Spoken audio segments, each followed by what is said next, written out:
Ladies and gentlemen, the National Investigation Agency today conducted nationwide raids to arrest those involved in human trafficking and detained a person from Myanmar in Jammu. The raids were conducted in 8 states and 2 union territories pertaining to human trafficking cases. Now, the bigger picture here is that raids uncover a terror angle. And that's the big breaking news that we are getting to you tonight. According to top sources, Jamaat-ul-Mujahideen's role is suspected in bringing migrant Bangladeshis and settling them in Bengaluru. Sources also say that this pertains to funding for terror attacks across India and after the illegal Bangladeshi immigrants were used for dacoity to fund terror activities. Now, we're going to play out that exclusive report filed by my colleague Prajwal Prasad, who puts this into perspective. The details that have been accessed. He's also gone to the hideout of one of the accused. Let's just take a closer look at the investigation that has been carried out by the NIA. Remember, this is a nationwide crackdown. We're also going to get you reports from other states like Assam as well as Jammu, where these raids were carried out. First, take a look at what is happening in Bengaluru. Now we are here at location number 2, which is Hongasandra, where the National Investigation Agency had also gone ahead and conducted raids as well, because this is mainly in accordance with the immigrants who have come in from Bangladesh is what they had suspected, and there were also many cases which was registered in this regard. Just going ahead and taking a look at this entire settlement, this is where they bring in all the scrap, collect the scrap, and then they actually manually go ahead and segregate it, and later they sell it to a second or a third buyer as well. And there are over 150 to 200 people over here, around 50 to 60 hamlets which we can see across this entire stretch of Hongasandra. This is in fact an upscale locality, because right next to us we are looking at a layout, a site which has already been formed, which is coming in. But over here where we are looking at from this posh locality and shifting back to where we were showing these visuals from, who allowed these people to settle here, and if they are illegal immigrants, so who are the people who are renting out the land to them, is also one of the major questions, because until now, it is being understood that Zakir is one of the alleged kingpin of this entire scam as well, and it was also being linked to a terror group as well to go on and carry out activities of terror and planning it from here, making Bengaluru the nerve and the financial center for them to carry out the terror activities too. With video journalist Sadan and Prajwal Prasad reporting for Republic from Bengaluru. The agency has gone ahead and conducted raids across the entire country, and in Bengaluru alone they have gone ahead and raided 15 locations simultaneously and have taken 8 people into custody. One of the prime accused in this particular case is Zakir alias Saudi Zakir as well, and we are here from the place where he runs his business operations out here, and you can clearly see that he was a scrap dealer, at least on the front end. From what we get to understand, he's fled this space before coming, before the NIA sleuths could even come here as well. So you can see the sort of area that this is, where it has multiple entry and exit points too. And he's said to be also the owner of this particular, Well, let's also take a deep dive into some of the details that are coming in from the searches that have been carried out. There is a clear terror angle that the National Investigation Agency is looking at. My colleague Prajwal getting us that exclusive details. We'll also go to my colleague Anirudh, who's joining us from Guwahati, where a short while back the ADGP has also briefed the media. And of course, we also have Arawat joining us from Jammu. Let's have their locations up on screens right now. Let me just quickly take our viewers from number 1, the big breaking news coming in. Jamaat-ul-Mujahideen from Bangladesh's role has been suspected in bringing the migrant Bangladeshis and settling them in Bengaluru. That's news point number 1. There have been FIRs that have been filed roughly about 10 to 12 days ago at a police station, and which has also been taken over by the National Investigation Agency. First to you, Prajwal, as we put out the breaking news. Let's hit that breaking news once again for our viewers to understand. What's the connection, Prajwal, if you can help our viewers understand? How exactly is Jamaat-ul-Mujahideen linked to this particular raid that is being carried out in the state of Karnataka? Shravan, in 2018, when the assembly elections were going on in this, in the state of Karnataka as well, there were around 15 to 18 people who were taken into custody from different parts of the city, mainly from East Bengaluru and from Southeast Bengaluru as well. Out of which it was identified that out of around 15 to 20 people who were the key conspirators, it was understood that 7 of these people who had been arrested were leaders of the Jamaat-ul-Mujahideen from Bangladesh, and out of which 5 of them had already been convicted by a special court as well, and they have handed them over to the National Investigative Agency. And over the years as well, the investigation had progressed, and finally there seems to be some breakthrough after 4 to 4.5 years of investigation now, where it is being stated that all the funds were being diverted from many of the countries as well, mainly to one of the accused being called as Zakir, who managed to give the slip even to the NIA agencies today as well, because he slipped along with his wife anywhere between 4:30 to 5:15 this morning, just 45 minutes before the National Investigation Agency sleuths could arrive over here. And he left in such a way that his entire house was vacated. When we had been to his hideout as well, everybody stated that they knew him and he had settled down here in Bengaluru for the past 17 to 18 years, but none of them had any sort of details about him. We also spoke to somebody who was a relative to him, and he spoke off the camera stating that he is a resident of Bangladesh. He agreed to the fact that he is a resident of Bangladesh, but stated that he was based out of West Bengal as of now, and he was mainly involved in going ahead and funding the terror activities and also going ahead and establishing an Islamic caliphate by 2047 too, and he was one of the key conspirators, and he wanted to go ahead and fund this, is what our sources state. And to fund the terror activities, what they had done was they had formed around 5 to 7 different groups where they had gone ahead and conducted dacoities across the state of Karnataka, especially in Bengaluru too. And between the month of Jan to March in 2023,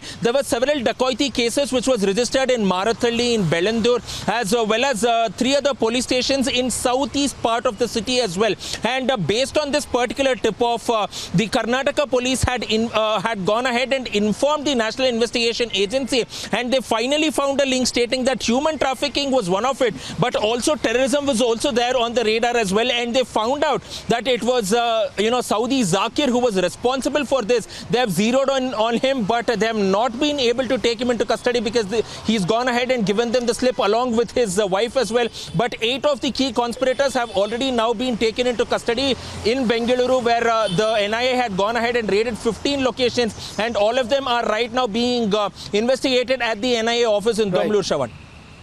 Okay. Let's also now quickly turn our focus to the state of Assam, where these searches were also carried out. As we understand, back in the month of February, 450 Rohingyas were basically identified by the Assam police. Let's put out those details that we have accessed. Let's first begin by the details provided by the Assam police. They say a group of Rohingyas were detected on a train that were coming from Tripura at Karimganj railway station by Karimganj police. Assam police thereafter tracked down 450 illegal migrants, which included Rohingyas and Bangladeshis, being stopped and turned back. The resistance is what we are picking up.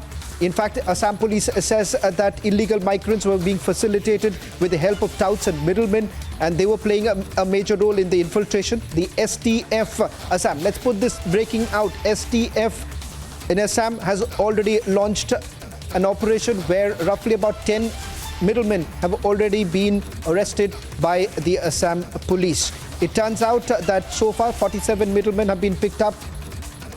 In Tripura 25, in Assam 5, West Bengal 3, Karnataka 9, Haryana 1, Telangana 1 and Tamil Nadu 3. Let's also quickly go across to my colleague as we just put out these breaking lines with regards to the operation where 47 arrests have been made by Assam police. Let's also put that out. This is with regards to touts. Let me bring in my colleague Anirudh, who's joining us on this broadcast. Anirudh, this is part of a larger crackdown, not only as far as the National Investigation Agency is concerned, but the Assam police. I'm also given to understand they have identified 450 illegal migrants, Rohingyas as well as Bangladeshis. Yes, Sawan. In fact, it is very important to note that it is the state of Assam from where this alert was raised after more than 40 Rohingyas were nabbed by the Assam police in a train that was coming from Karimganj district of Assam, and thereafter subsequent investigation was launched, and in that investigation it was found that there are various middlemen and touts who have been working in close coordination across the nation in order to bring these Rohingyas and illegal Bangladeshi immigrants from neighboring Bangladesh. They facilitate the access of these Rohingyas and illegal immigrants to not only to Assam and Tripura but also to other parts of the country. And subsequently an STF inquiry was formed, and in the month of July the Special Task Force of the Assam Police launched an operation in which more than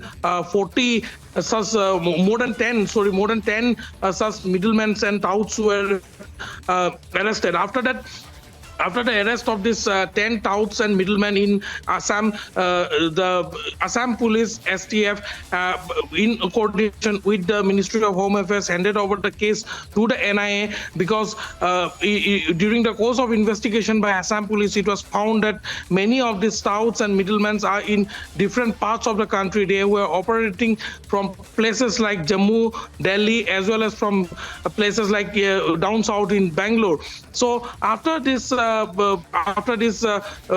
evidences were found of touts present in various metro cities of the country, the case was handed over to the NIA, and over the last few months, the Assam Police, the state police of various states, of more than 10 states where the crackdown was launched today, worked very closely in a coordinated way. And today, the Assam Police, the police teams of various other states led this mega crackdown on this network of touts and middlemen, and more than 40 middlemen and tout have been arrested. Meanwhile, it is interesting to note that out of the 47 who have been arrested so far, 25 of them are from Tripura in the northeast again, and 5 arrests have been made so far in Assam. So this also exposes how Rohingya immigrants as well as Bangladeshi immigrants have been using Assam and Tripura, or the northeast in particular,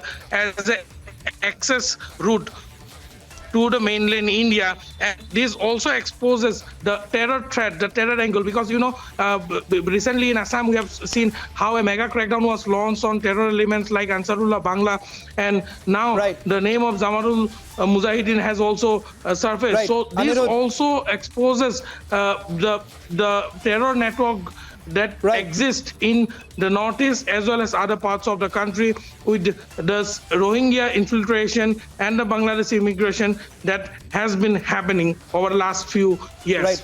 Sawan. Anirudh, I'll just request you to stay on. Let's just put this big breaking news now coming in. The National Investigation Agency, as we are breaking this information, has also put out more details, officially being now confirmed by the NIA. Let's put out the first big breaking news now coming in with regards to the searches that are carried out. 55 locations in India where these searches have been carried out, one of the largest when it comes to tracking human trafficking. With regards to the seizures that have been made, we have been told foreign currency roughly about $4,550. Can we put this breaking that's coming in? Foreign currency amounting to $4,550. That has been seized by the National Investigation Agency. Indian currency notes with a total value exceeding 20 lakh rupees. The locations where we are being told 21 in Tripura, 10 in Karnataka, 5 in Assam, 3 in West Bengal, 2 in Tamil Nadu, 1 in Puducherry, 1 in Telangana, and 1 in Haryana. These are the latest details coming in with regards to the searches that have been carried out. Let me also quickly bring in my colleague Arawat, who's joining us from Jammu, where the searches have been carried out. One detention has also taken place.